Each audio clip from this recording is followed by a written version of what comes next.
Setelah 29 tahun dibina, rumah tangga politisi Ridwan Kamil dan Atalia Praratia kini di ujung tanduk. Meskipun sudah mantap bercerai, namun nampaknya pasangan yang dikaruniai dua orang anak ini tetap menjaga hubungan baik. Baik Atalia maupun mantan Gubernur Jawa Barat tersebut masih saling bertukar pesan lewat WhatsApp atau WA.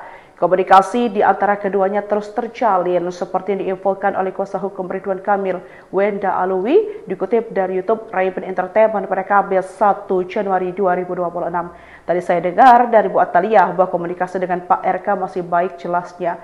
Dibocorkan Wenda Alwi, isi chat itu membahas perihal anak hingga rumah. Dalam kesempatan lain, kuasa hukum Atalia, Debbie Agus Friansa, disinggung soal kemungkinan kliennya rujuk dengan Ridwan Kamil. Sementara mediasi sudah pernah dilakukan di luar sidang dan saat persidangan hasilnya pun berujung deadlock, yang artinya tak menghasilkan kesepakatan kedua belah pihak untuk tetap mempertahankan rumah tangga.